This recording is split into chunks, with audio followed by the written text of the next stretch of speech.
Good morning, everyone. In this lecture, we will discuss about thermodynamics and kinetic aspects of metal complexes.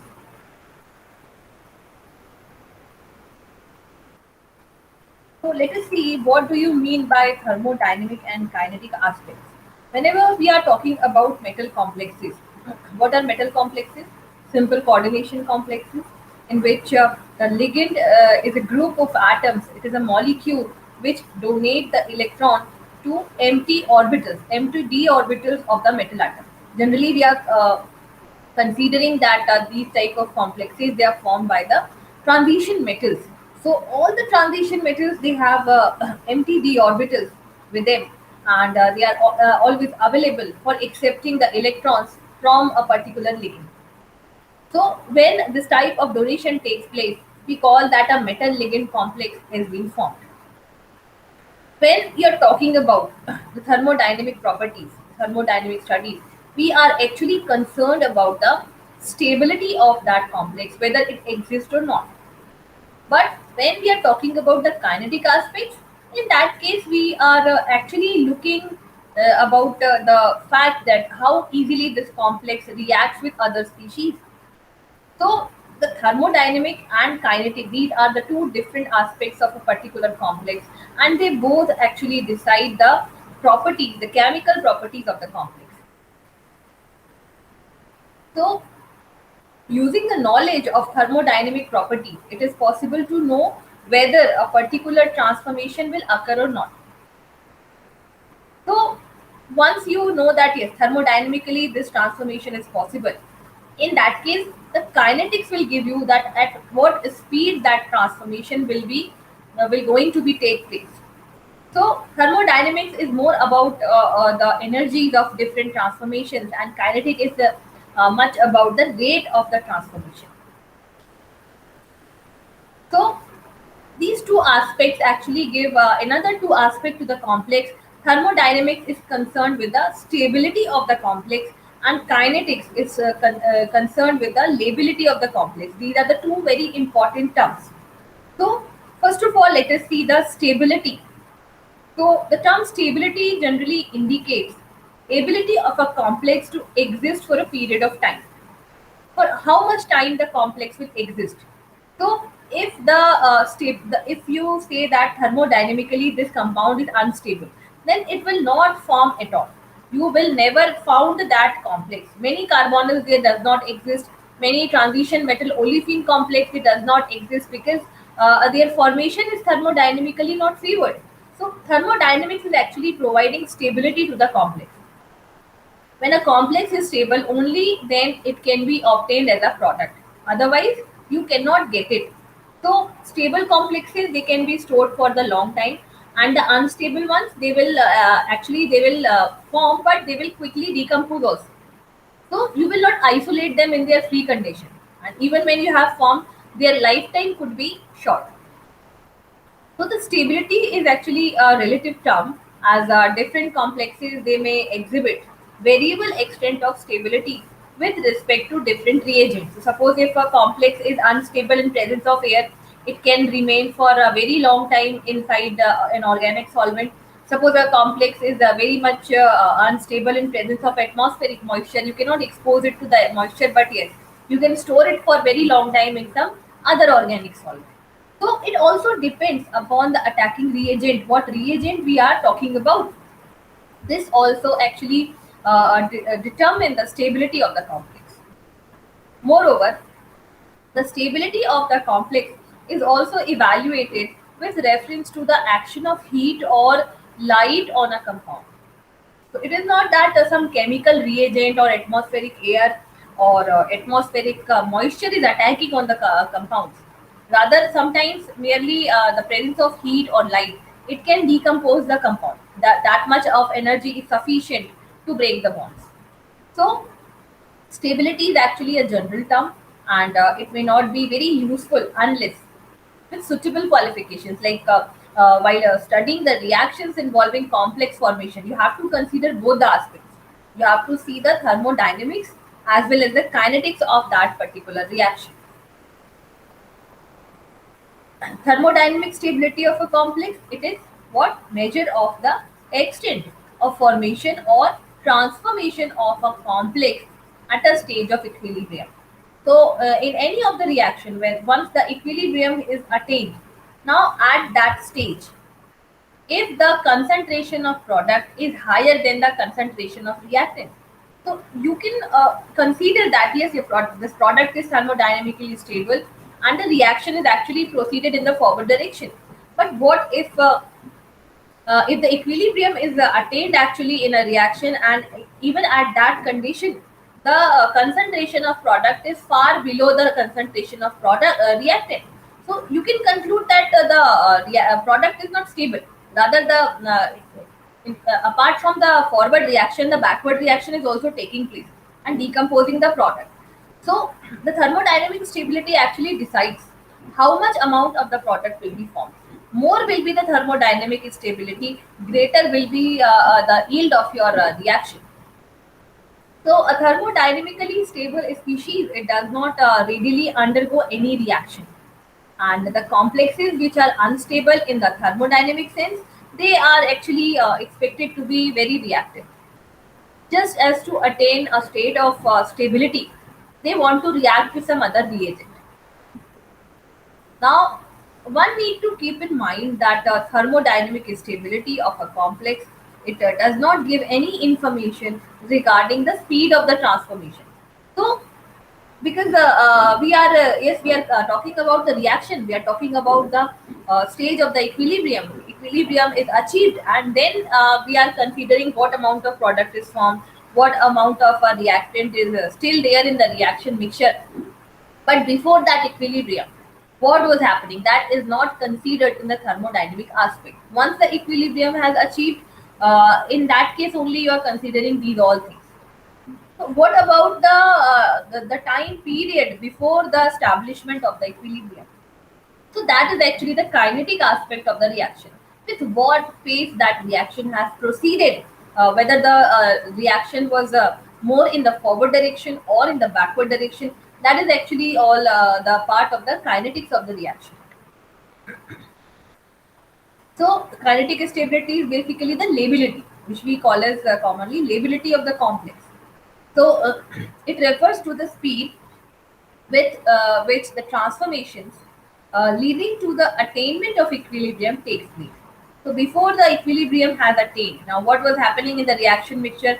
You have mixed two reactants A and B, and how easily, how fast they are reacting together, with what rate their concentrations are being changed with the time period. That is all about the kinetics. So the complex which react quickly, they are called labile complexes because uh, they react quickly. So you call them labile. But it does not mean that a labile complex is thermodynamically unstable. Even a thermodynamically stable complex can be a labile complex. But the slow reacting complexes, they are named as the inert complexes. So it is not that they are having very high thermodynamic stability, but it is just that their kinetics is slow, they react slowly, and that is why we call them the inert complexes. So if the reactant species for a proposed reaction is thermodynamically stable, it will not undergo transformation without the application of forcing condition. You must apply some condition like to force the reaction in forward direction. Otherwise, what is the need of a thermodynamically stable complex to undergo any reaction? If it is already at the state of stability, it will not react with any of the reagent easily until unless you are applying some forcing condition, like suppose you have increased the temperature, suppose you have put any specific catalyst into the reaction mixture, so that will be the forcing condition, and in that case your complex may react. But if the reactant is thermodynamically unstable, it can be considered as a green signal for reaction to proceed. Now, because the reactant is in a hurry to achieve the thermodynamic stability, because right now it is not in a stable condition. And what happens in nature, everything, every process, it tends to achieve the stability. So just to achieve the stability, now what happens, any type of reaction will occur, and the reaction will proceed definitely, and maybe you need not to apply any forcing condition. Reaction may occur without any forcing condition. It may take place. So kinetics at this stage, it must be referred to know the rate at which the proposed transformation will take place. So if the proposed transformation is taking place fast, you call the complex the labile complex, and if the rate is slow, then you call it a inert complex. So let us see what are the steps involved in the formation of a complex MLN. This is a complex that we have taken for example, and we will see the stepwise and overall stability constant. So this is the complex MLN, where M is the metal atom and L is the ligand, and N is the number of ligand attached to the metal atom. So basically, you can see that N is the coordination number of the metal atom here. So the complex formation in the solution, it will proceed by stepwise addition of the ligand. It is not that all the n number of the ligand they are coming together to the metal ion and they are forming a complex. Rather, it is a stepwise procedure. First, one ligand can come and make a bond with the metal, then the second one will come, then the third will come, then the nth one will come. And in this manner, they used to form this complex in a stepwise manner in a series of reactions. So, consider the formation of a complex MLN, and it is occurring through a series of steps. And these steps are shown here. So, just look at these reactions carefully. First of all, your metal ion is a free metal ion in the solution, and the first ligand approaches, and now the forward reaction takes place with a equilibrium constant of K1, and it will result into the formation of Ml. And how you will express this equilibrium constant? K1 will be equal to Ml upon M into L. That is the concentration of the species upon concentration of metal upon concentration of ligand. This is a simple representation of equilibrium constant. We are writing it the concentration of product upon concentration of reactant. In the second stage, now what will happen, because the ml is not that much stable, now it will react further, and another ligand will approach to this species, and now what you will get ml2. The equilibrium constant is k2, and you can represent it by the concentration of the product upon concentration of reactant. So the reactants are now these are the reactant in the second reaction. So, so you will put down the similar reactants here. Then in the next stage, because again the ml2 is not that stable, so it will react further. So another ligand molecule will approach it, and now in the third stage, the equilibrium constant that we are taking become K3, and now the complex species that is formed is ml3. This is actually 3. So ml3 will be formed, and now how you will write the expression for K3? It will be equal to ml3 upon ml2 into L. So this will be the representation of the equilibrium constant. So because we are seeing this reaction in the stepwise manner, this K1, K2, K3, they are what? They are the stepwise stability constant. What do we call them? Stepwise stability constant, because we are considering the reaction taking place in different steps. Now, let us consider the last stage of this reaction, the very last step, in which your MLN-1 has already been formed. And now to acquire the stability, another ligand will come and it will attach to the species and form MLN. Now for this step, this is the nth step, right? So we will have Kn as the stability constant, and the representation will be product upon reactant. So here the equilibrium constants K1, K2, K3, Kn, they are stepwise formation constant, or you see stepwise stability constant, which indicate the extent of formation of different species corresponding to a particular step, because we are considering that the complex is getting formed in different steps. So every step will have an individual stability constant for the individual species, and therefore you will get the stepwise stability constant. Now the values of the stepwise stability constant, how they vary? They mostly decrease successively. So for the very first step, we get the highest stability constant, and it is the least when your reaction is complete at the nth step. So there is a steady decrease in the value of this the stability constant as the reaction is proceeding towards the formation of your metal complex. So why this change is taking place? You can consider here that the coordinated water ligands, which are already there with the metal atom, they are now decreasing and they need to be replaced by the ligand L for the complex to be formed. So in that case, the replacement of water ligands, it becomes difficult and difficult later on. And now what happens? The value of the stability constant, it decreases slowly in the stepwise manner.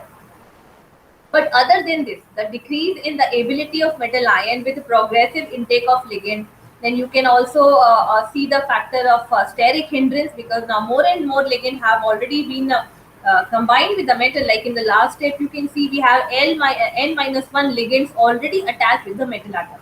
So when the last L will approach the metal, it will find it really difficult to make a bond with the metal. Now the electron density will also increase on the metal atom, because it has taken electrons from so many ligands. So electron density is also high. So now it will be really difficult for this ligand to donate its electron to the metal atom, and therefore you can count on these factors also for a progressive decrease in the value of stability constant. Then the Coulombic factors. The Coulombic factors are, like I told you, the electronic repulsions. Now the electron density is getting increased over the metal atom, so these electrons will repel the incoming ligand electrons from the last ligand molecule. So these are the Coulombic factors, and therefore they lead to a steady decrease in the successive stepwise stability constant values. Now, in the stepwise stability constant, you are not including the information regarding the previous step. So you are not looking the picture as a whole. Rather, you are looking the picture into pieces. So, as a whole, if you want to see the total reaction that is taking place that leads to the formation of a complex, if you want to see the clear overall picture, in that case you have to consider the reaction as a whole rather than considering the steps. Now we are considering the reaction as a whole. So when you are taking the entire reaction together, now suppose if your the reaction is taking place in three steps, and it leads to the formation of Ml3. So I can say that my reaction is taking place in three steps. In the step one, the first ligand was approaching, in the second ligand was approaching, and in the third step, third ligand was approaching. So in total three steps, the reaction is complete, and all of them will have their stepwise stability constant. But now, if I consider the reaction as a whole, so how will I write the overall reaction? So it will be M plus 3L. A total of three ligands are getting combined with the metal atom, so 3L and beta 3, because it is taking place in three steps, and beta will be the overall stability constant, because now I am considering the reaction as a whole, and it leads to the formation of the product, that is Ml3. And now let us write down the expression for beta 3. So it will be Ml3 upon Ml3. This is the expression for the overall stability constant. This becomes now overall stability constant.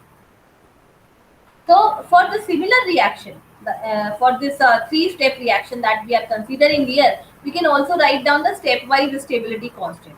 And in that case, how many stability constant we will have?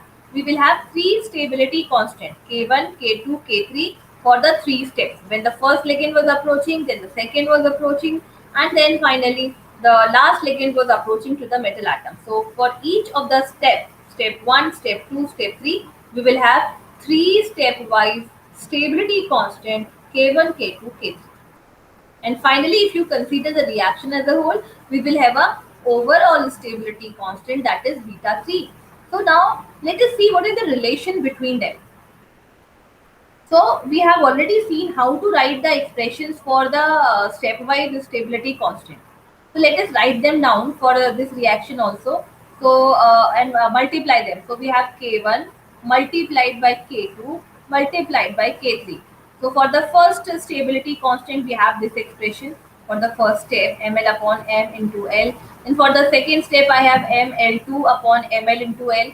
For the third step, I have ml3 upon ml2 into L.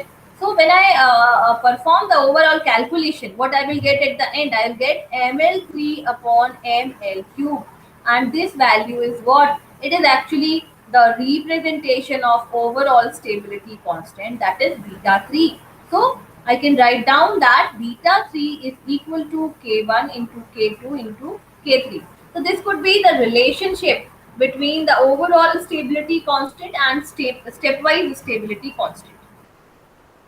Now the above relation can be generalized as, for suppose n number of steps in the reaction for the formation of a metal complex MLN. We have the overall stability constant beta n is equal to K1 into K2 into K3 into Kn. So since the equilibrium constants are commonly expressed in the log form, let us take the log of this reaction. So how will I take the log? So log beta n will be equal to, I will apply the summation here, log of kn summation n is equal to 1, starting from this value to going to the n is equal to n. So when I sum up all the values, I'll get what? Overall stability constant I'll get.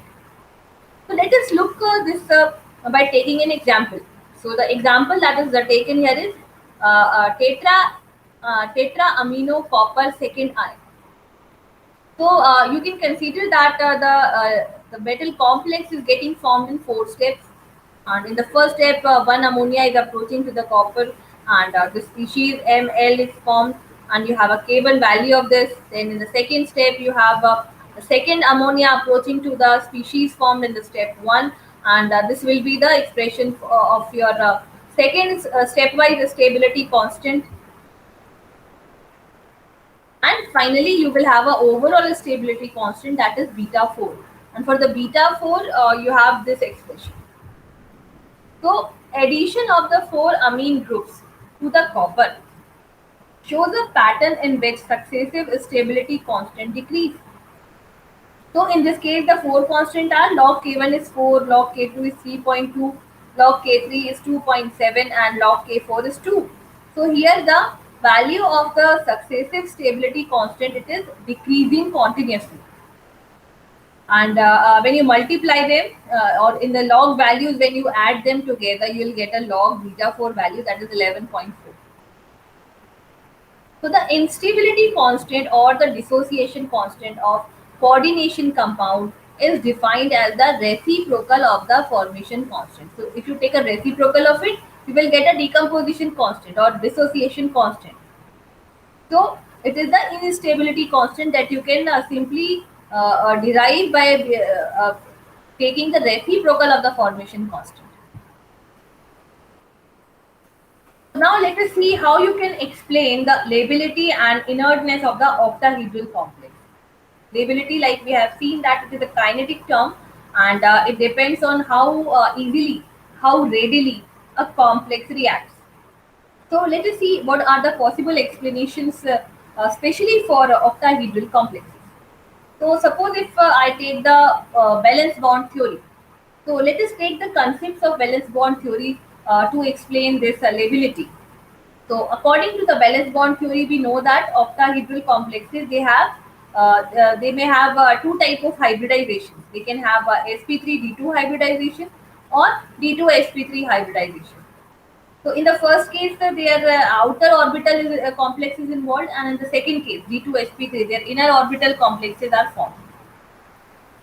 So in both the cases, these orbitals are involved in the hybridization, and as per the VBT, the outer orbital octahedral complexes, they are generally labile due to weakness of the bond of sp3d2 type as compared to the d2sp3 type of bond. So when you are taking the inner orbital for the complex formation, then the bond will be much stronger, and when you are taking the outer orbital, so it will be a little bit weaker. So that weakness, the VBT is considering for due to the involvement of the outer orbitals sp3d2, and this prediction is supported by the complexes of Mn di positive, which is having a configuration 3d5, Fe3 plus 3d5, CO2 plus 3d7, nickel 3d8, and copper 3d9.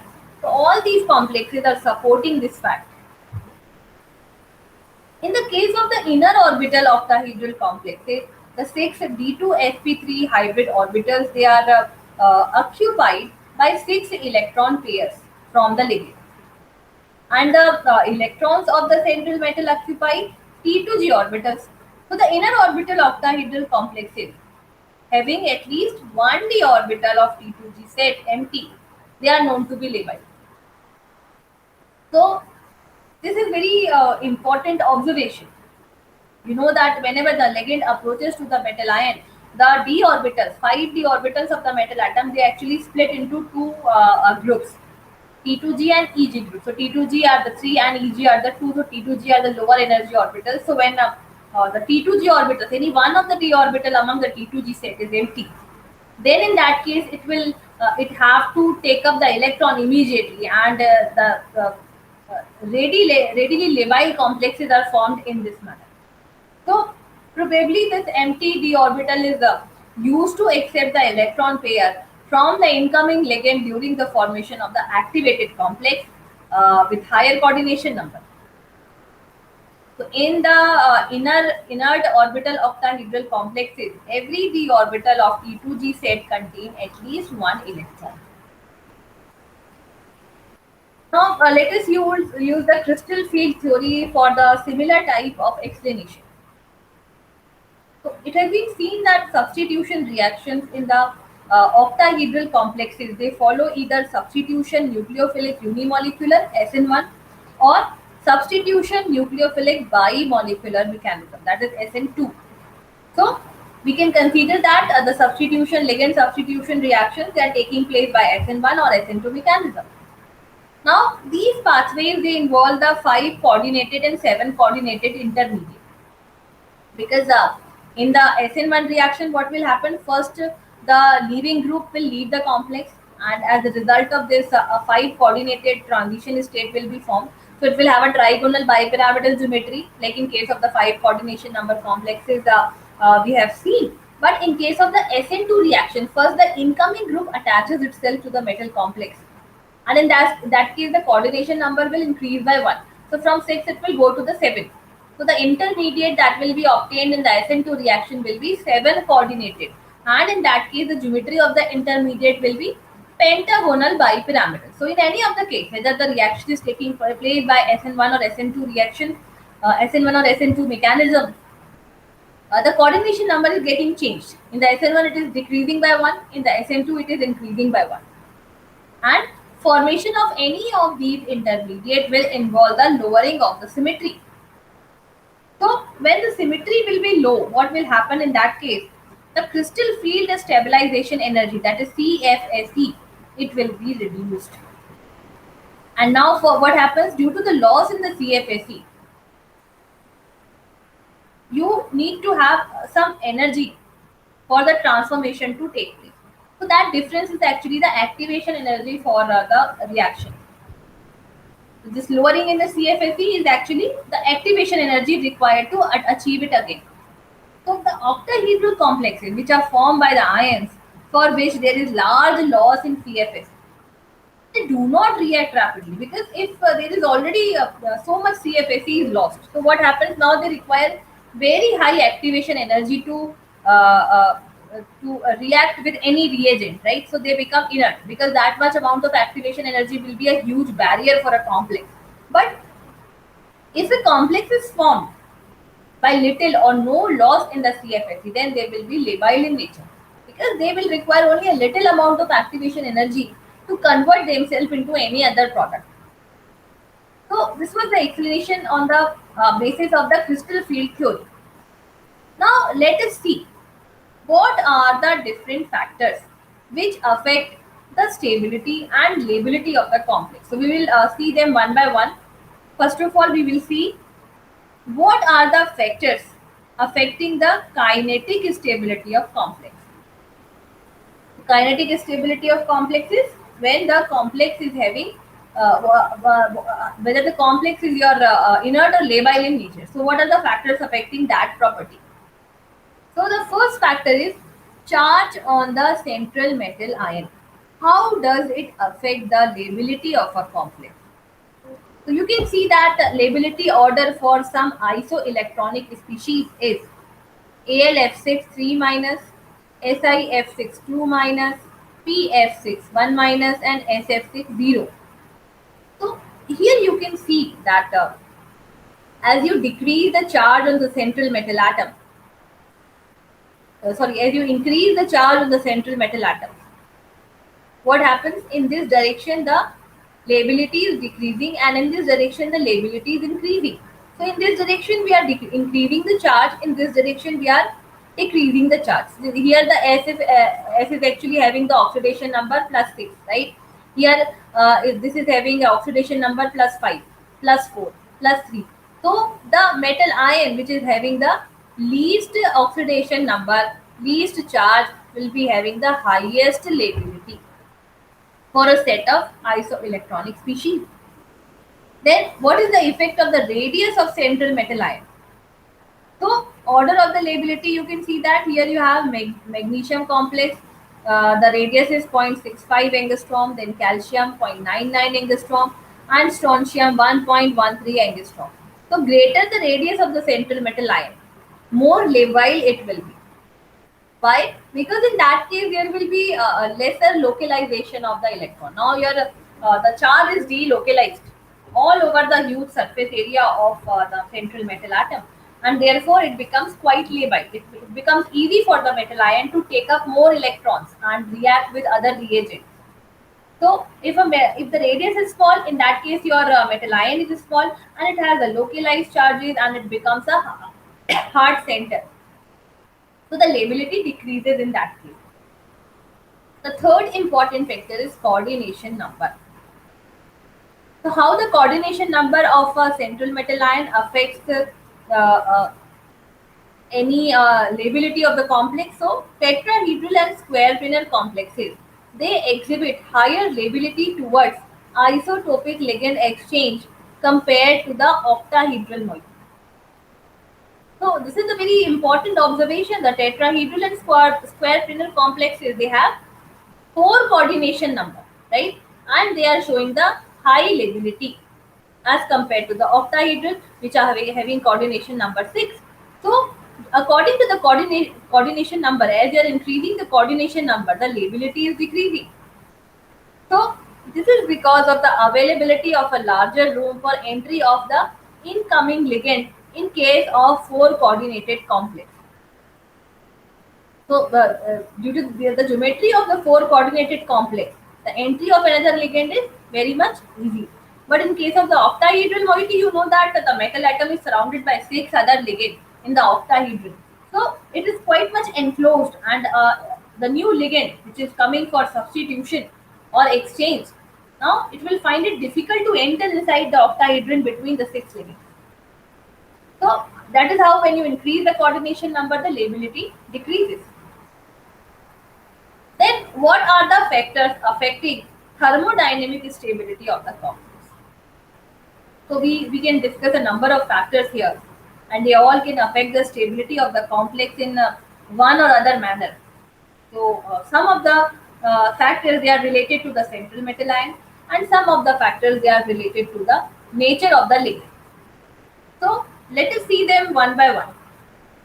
First of all, we will discuss what are the factors which are related to the nature of central metal ion and affecting the thermodynamic stability of the complex. The first factor that we are taking is charge. What charge is present on the central metal ion? So, the value of the stability constant for this complex, Fe3 plus Cn6 minus, this is a ferric complex, right? So, the stability constant for the ferric complex, it is 4 times greater than the stability of ferrous complex. You can see that greater the charge on the central metal ion, greater will be the thermodynamic stability. That is how the ferric ion stability constant is greater than the ferrous ion stability constant. The next factor is the radius, that is the size of the central metal ion.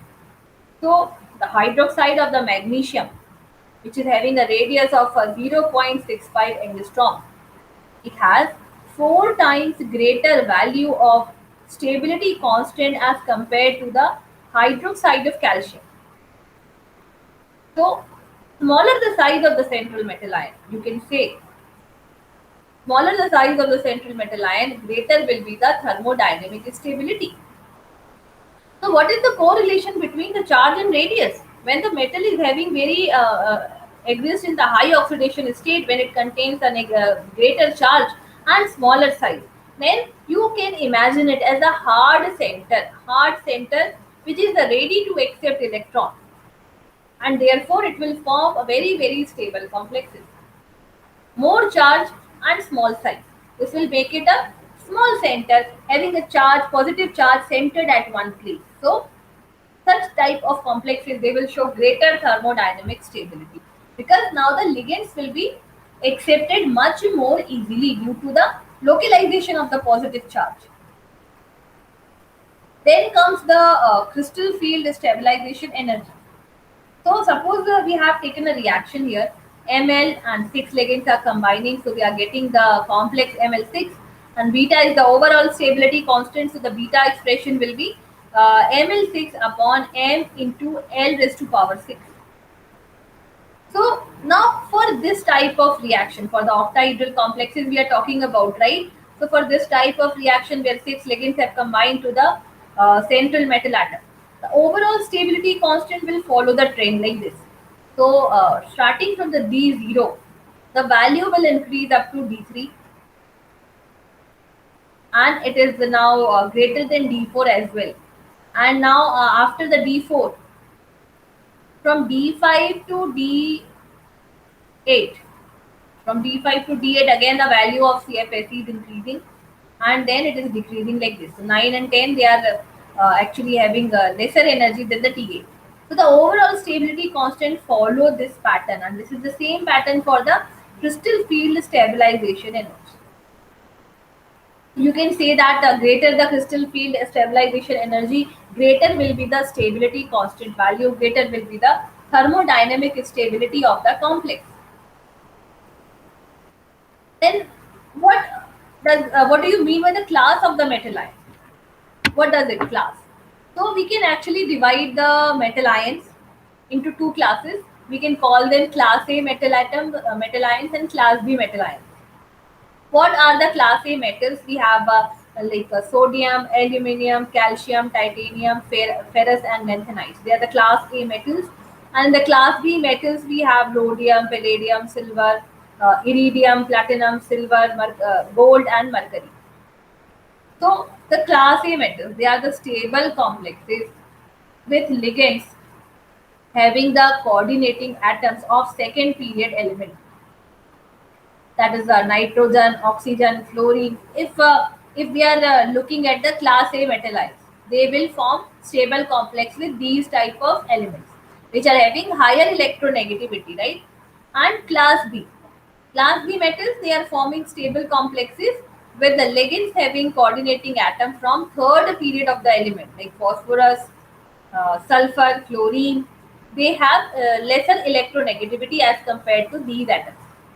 So you can see that class A metals are what?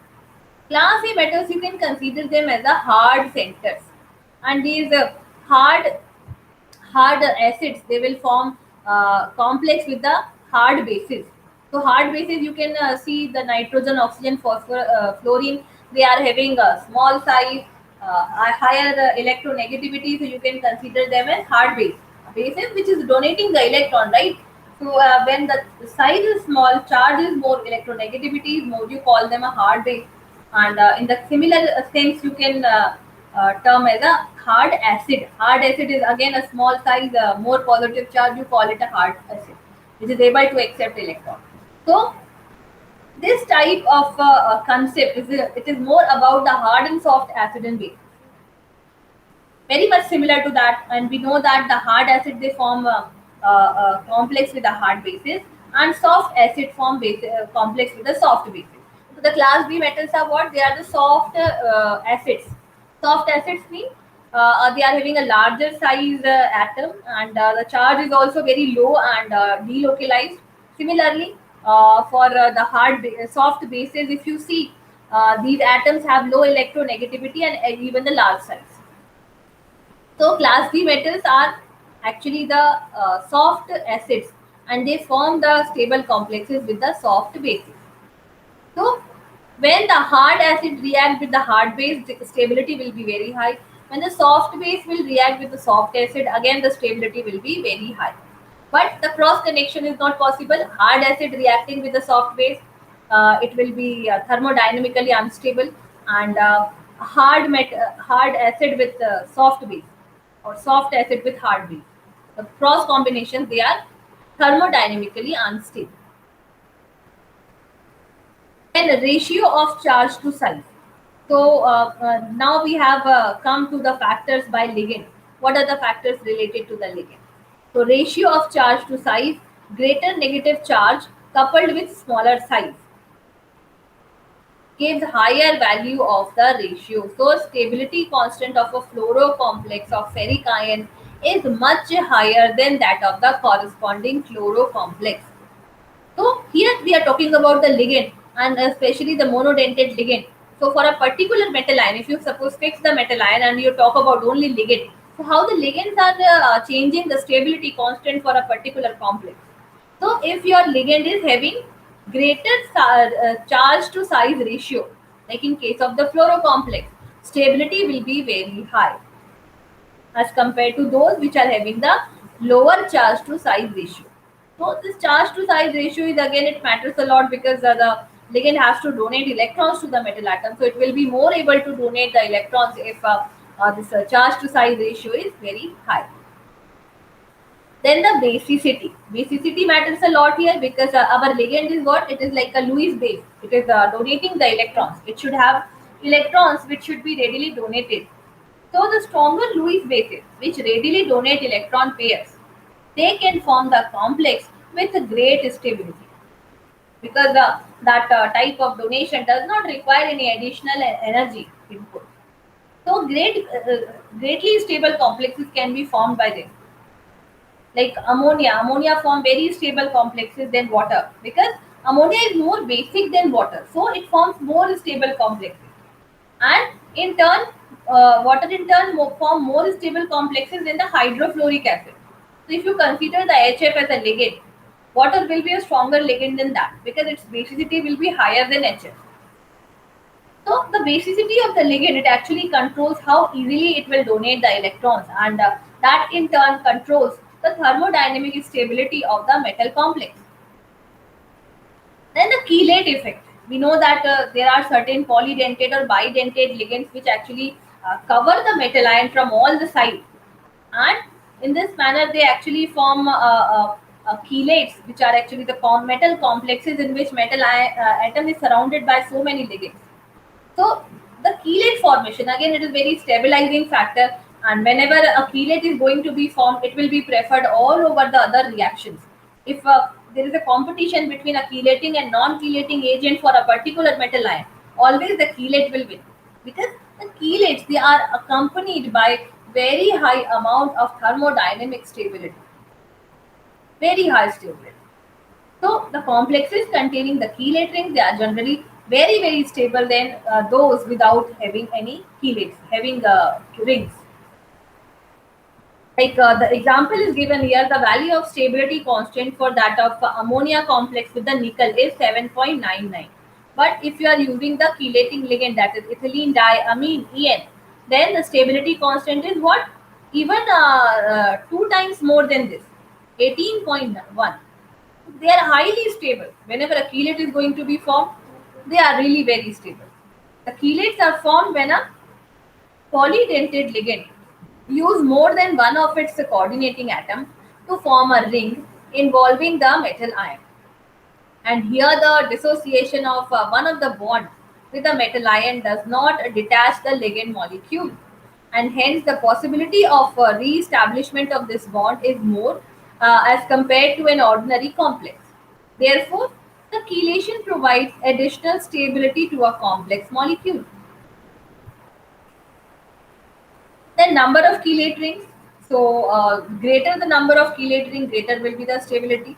Like in the ethylene diamine, in the diethylene tetramine, they are capable of forming one and two chelate rings. EN can form only one ring, and diene can form two rings. So the 1 is to 2 complex of these ligands with the ferrous ion, they register the value of stability constant 7.7 and 10.4. So greater chelate ring, greater will be the thermodynamic stability, and even the chelates containing 5 and 6 membered chelate ring, they are also showing maximum stability.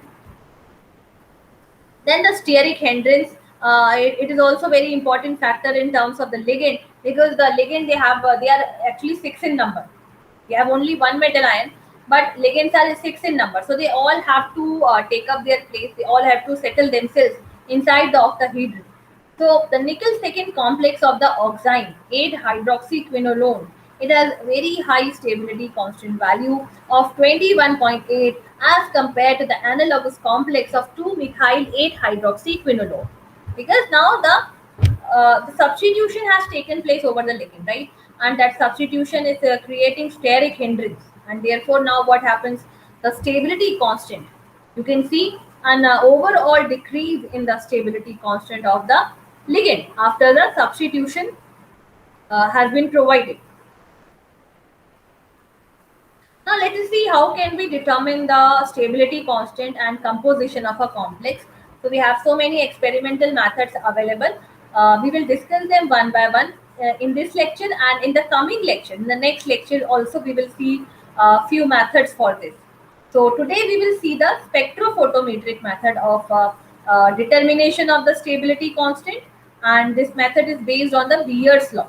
And Beer's law is what? When you pass on a beam of monochromatic light through a completely homogeneous solution, then the absorbance will be proportional to the concentration of the solution and the path length of the solution. So when you say that A is proportional to C and L, and when you remove the proportionality sign, you have this constant epsilon introduced in this equation. So here A is the optical density or absorbance, epsilon is the molar extinction coefficient, L is the path length of the cell, and C is the concentration of solution. Now see how we can use this Beer's law spectrophotometric method for the determination of stability constant. So let us consider the formation of a complex which is given by the following reaction. You have M plus N plus L, and the reaction is actually given by the stability constant K1 Ml plus N. So let us see what is the rate of the forward reaction. You can represent it like this, product upon reactant. Then the complex MLN plus exhibit a characteristic absorption pattern. Every metal complex shows a particular absorption at a certain wavelength, and you have to find out that the lambda max while performing the experiment. So it depends upon the composition.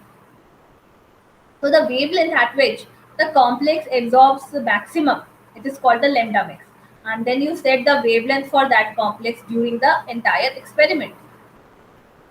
The value of the formation constant Ks, it can be obtained by measuring the absorbance of the sample solution at lambda max of the complex. So you need to be very careful, because in that experiment you have to properly select what is the lambda max. Now, according to the standard procedure, a known quantity of metal ion and ligand, they are calibrated, and under the equilibrium condition, both the metal and ligand, they can exist in the solution either in the free state or in the complex form.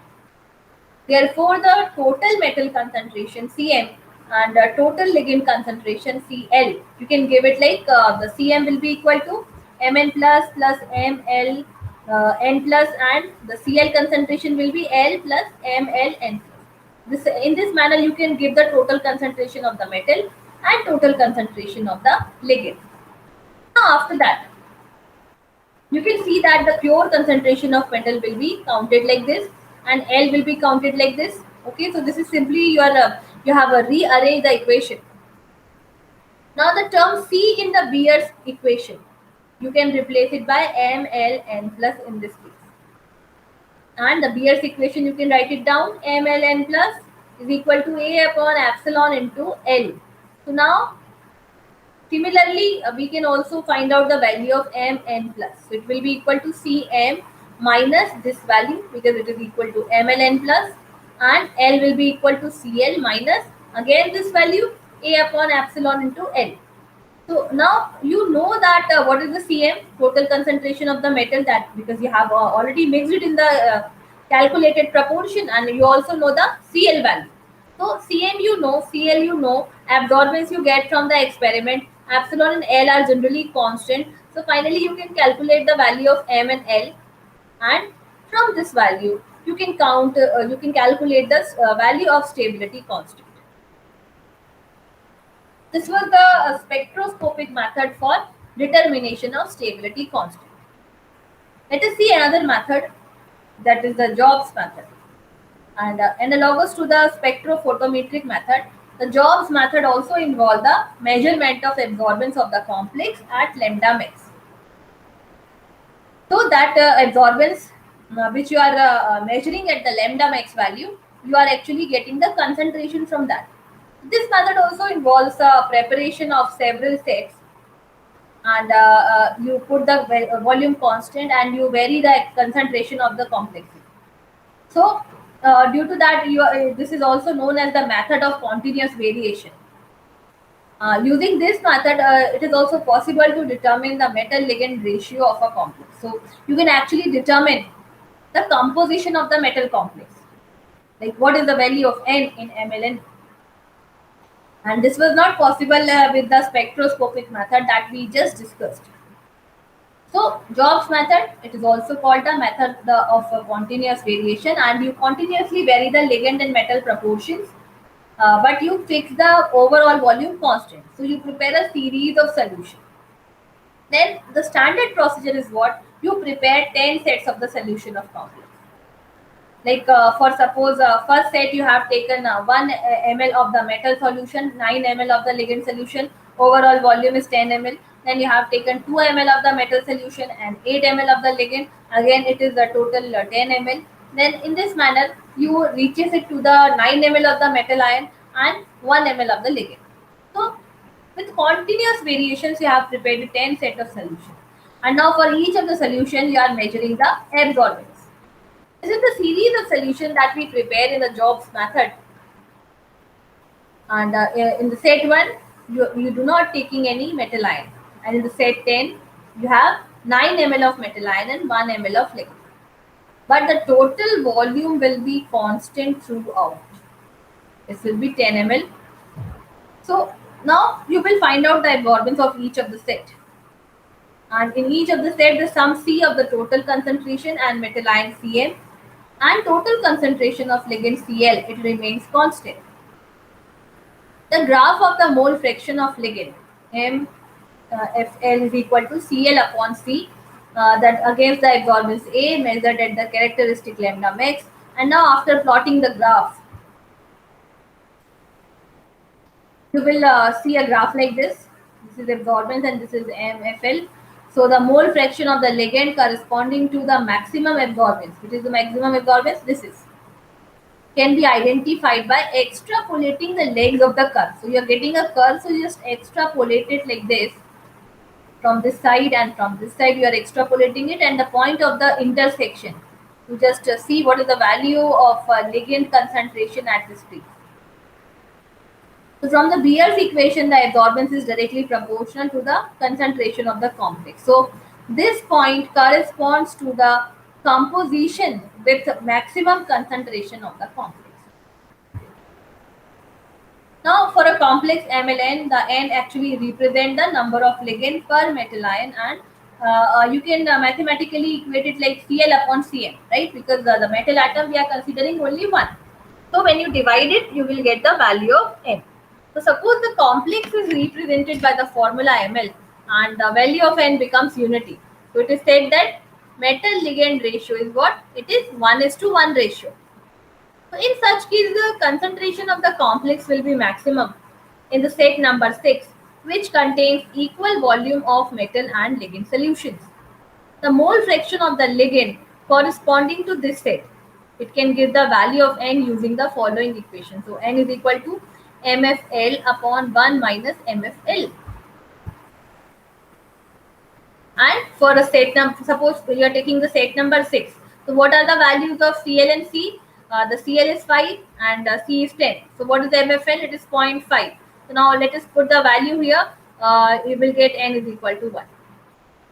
So even though jobs method is a user-friendly method, it is necessary to make sure before using this method that metal and ligand do not make complexes of more than one composition.